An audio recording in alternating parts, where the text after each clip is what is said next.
Hello, and welcome to the World of Autism podcast, a podcast about all things autism.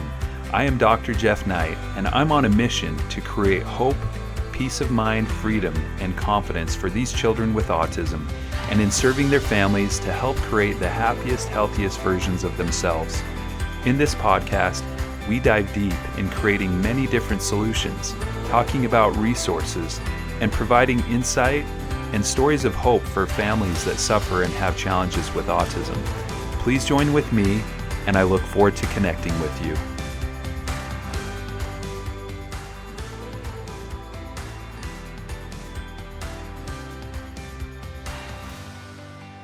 Hello, and welcome to the World of Autism podcast. I'm Dr. Jeff Knight. I am glad to be with you again. This is episode 11. Hopefully you guys have had a chance to go back and listen to some of our other episodes.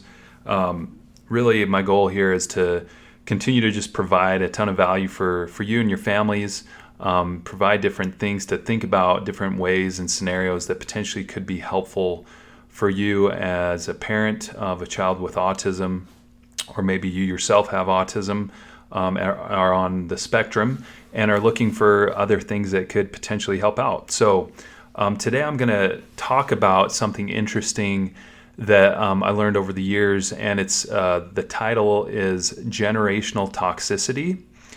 And it's really, the first time I learned about this is kind of surprising, yet at the same time it makes a lot of sense. And generational toxicity, what is that? So basically what that means is that there can be certain levels of toxins that can be passed down from generation to generation. In fact, a researcher, Dr. Michael Skinner, discovered that there can be 4 generations connected to toxins that can be passed from one generation to the next. And we have seen this happen with different families. There's definitely, I think, you can think of individuals, and I've always found it interesting when I've met families that have multiple children that are on the autism spectrum. Then this is something where you kind of have to consider and maybe look at this as a possible connection to that. There definitely is going to be some genetic connections to why maybe multiple family members might be on the autism spectrum. But at the same time, you can't ignore the fact that there could be some generational toxicity. So this biologist, Michael Skinner, he basically said that, toxins potentially that affected our great-grandparents could actually be in our own genes as well. And so that's the main concept of generational toxicity. And there's a couple different ways this can take place. So there is the physical inheritance from mom to baby in utero that can be transferred for 4 generations. So in utero, there's definitely different toxins that can get passed on, such as mercury as well as lead, are 2 of the most common ones that have been researched and found to be something that does get passed on from mom to baby. Another way of affecting the genetic makeup of someone is what we call epigenetic transgenerational, which means genes that are of susceptibility are turned on for 4 generations. So let me break that one down a little bit for you. So when we use the word epigenetics, that means that our genes have a certain makeup and we can influence that specific gene, similar to as if I take a key and I put it in a door and I can either lock or unlock that door.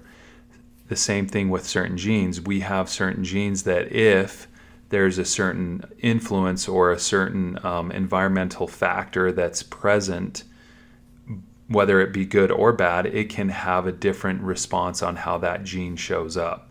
Okay? So if there's negative toxins, then that gene might show up in a way that's more problematic. If there's something that's more positive, like we can turn that gene in a positive note, then that gene will express or show up in a positive way. So hopefully that is helpful to understand the power of epigenetics and the power of the environment that we live in and how we introduce things to our life. So this is where a lot of the things we've already talked about up to this point in some of the past podcasts. I know the last podcast I put out, we talked about glyphosate and how that can have a profound impact on our health. We've talked about diet and nutrition. We've talked about gut health. We've talked about even the benefits of certain products that can be really positive, such as essential oils or some other techniques that can be used. So the idea with this is it really can provide a little bit more hope, a little bit more confidence to realize that there is more influence that we have with supporting our body and supporting our children's body that might have autism. Going back to things that can be passed from mom to baby in utero, one of those things I already mentioned was the mercury. So mercury is a heavy metal toxin, and the most common way that people will be exposed to mercury is through silver fillings. So silver fillings from dentists, a silver filling is actually 50% made of mercury.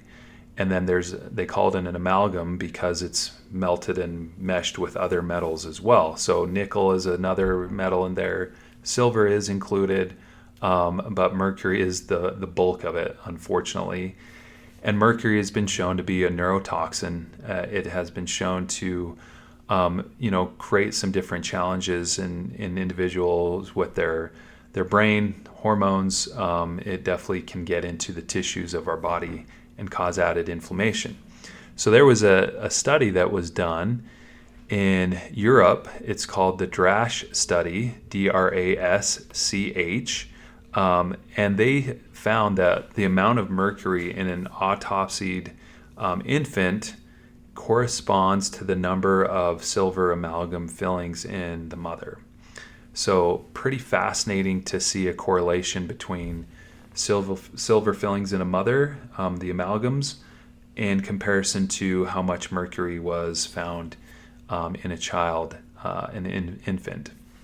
Another interesting thing that was found in a different study, this comes from Holistic Dentistry, and it's basically the headline for this study was in 2009, but it says a mother's dental amalgams increased child's exposure to mercury before and after birth.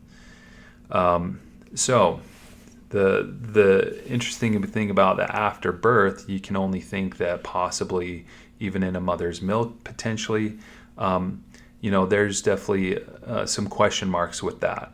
Another study showed that there's a potential exposure of prenatal mercury from moms, and their dental amalgams can actually have some connection even with some autism severity. So that was done by a researcher named David Geyer, Jeanette Kern, and Mark Geyer from the Institute of Chronic Illness.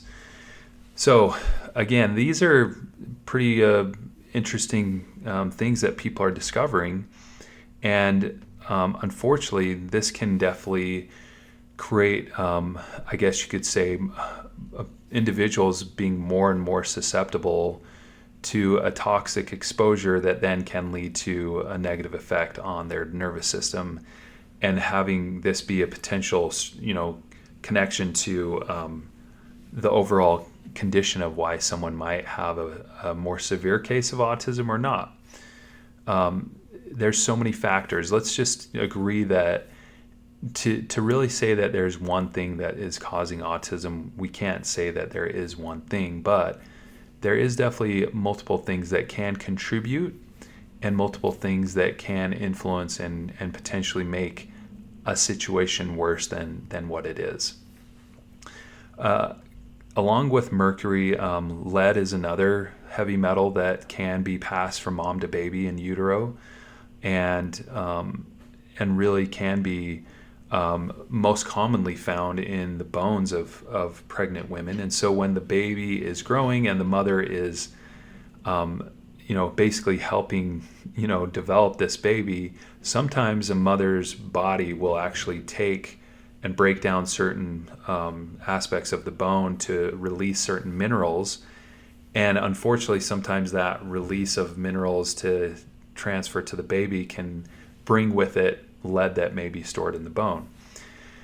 And so that's another concern, is that, causing more and more of a toxic burden for this poor newborn child that is coming into the world in a toxic, stressful environment. And then only going forward, because of the food, because of glyphosate, because of being introduced to other toxins, etc., it puts children at a greater risk.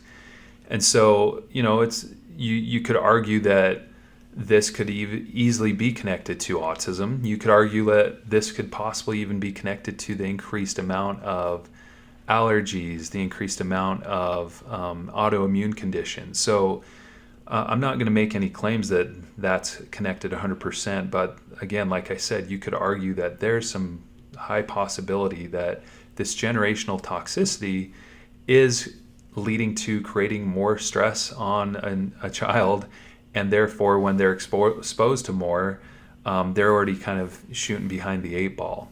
And whether it shows up in the form of autism or it shows up in the form of asthma or allergies, who knows exactly why that may be the case.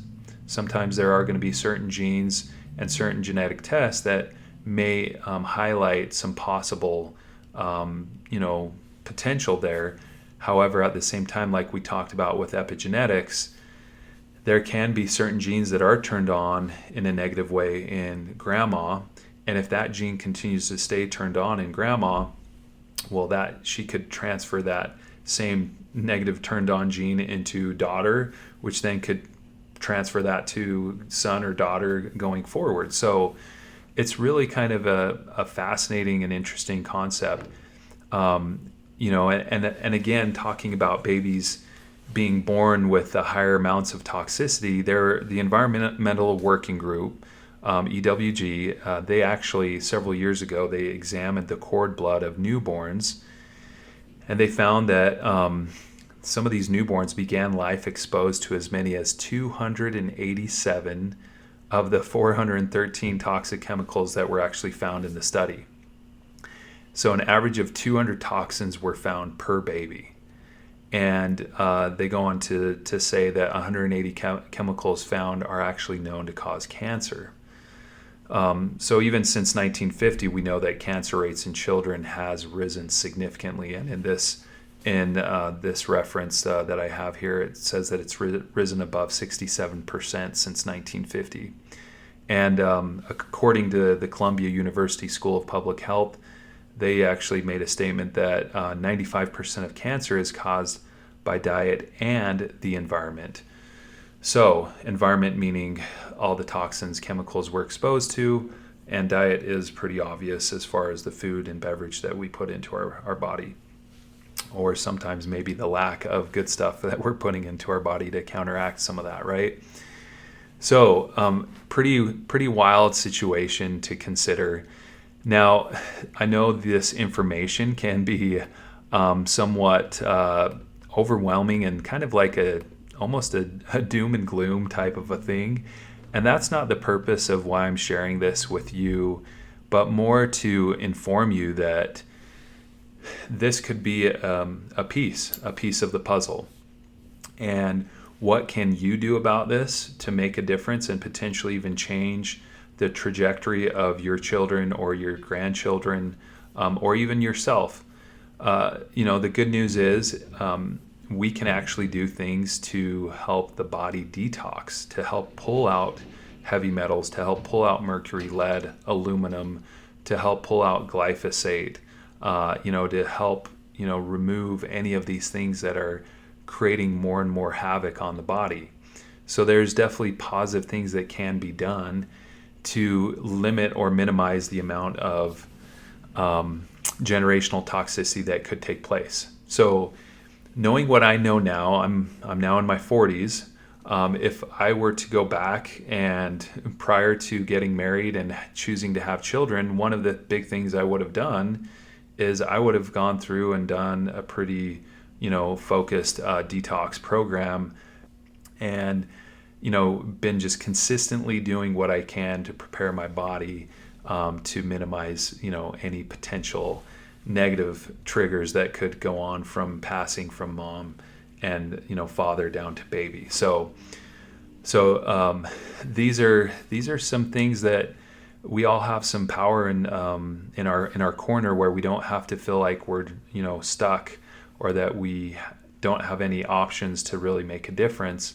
But if I would strongly suggest anyone that potentially that comes from a family that has autoimmune conditions in the family, anyone that comes from a family that has autism for sure, or any other health condition similar to autism, such as some other things that we could throw into that category that affects the brain and the nervous system, would be ADD, ADHD, potentially can also have some unique connections from generationally. But yeah, I would say any autoimmune condition, anyone that has autism run in the family, anyone that has developmental delay or OCD tendencies, or maybe anxiety and depression symptoms, anyone that has a history of hormone imbalances, those are individuals that I would strongly encourage and invite to take a moment and to really do a serious thought on detoxing yourself prior to actually choosing to maybe have children, more for the sake of the health and benefit of your future children. Now, again, here's just something else to say with that. There's people having children all the time, and those parents might not be the healthiest individuals, and those children seem to be just fine.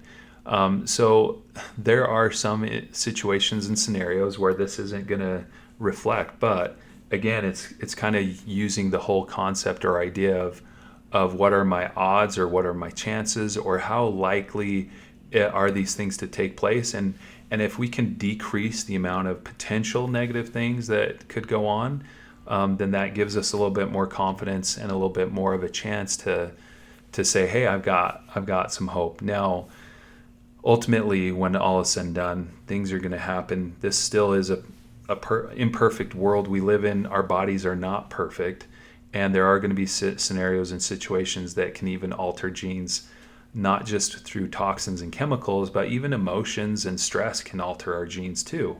And Dr. Bruce Lipton has definitely done a lot of work to show that to be the case.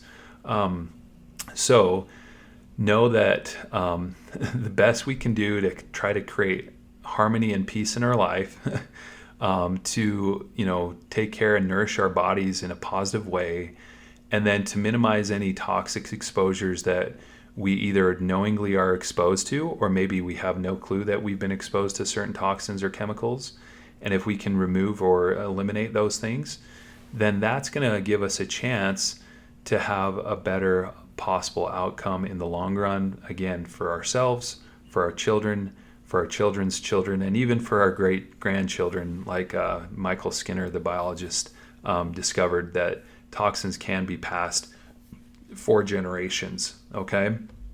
So, again, get in touch with a healthcare provider that that you trust and have confidence in, that can help provide a program such as a detoxification program, one that is thorough, not just a 21-day cleanse or a 21-day detox. It's not going to do the trick, but one where you are persistently, doing what you can to minimize, and then even revisiting, detoxing regularly throughout your life, so, such as maybe once a year, or maybe once or twice a year, or maybe once every other year. I mean, everyone's going to be a little different depending on their lifestyle and what they choose to do, and how they, are making efforts to be healthy on their own. So take note of that. And again, understand and realize there's always hope, and there's always options and potential to improve a situation. The body, again, as a reminder from early podcasts, our body is incredible and it has the potential to thrive. We just need to make sure we're giving it the right tools and resources and environment to make sure it can do that. So I hope this was helpful. Again, generational toxicity, the nuts and bolts of it, take proactive measures to try to reduce that in your life and in your family's life, and then go forward in living in a way that's going to be happy, optimistic, helpful, and an ideal situation for you. But again, as always, it is a pleasure to connect and grateful for a chance to bring this podcast to you. Please, if you have questions or topics that you want me to review, don't hesitate to reach out and let me know through our podcast platform. You can find us on all major podcast platforms out there. And please do share this with friends and family that you know would be able to find benefit from this. Have a wonderful day, and we'll catch you next time.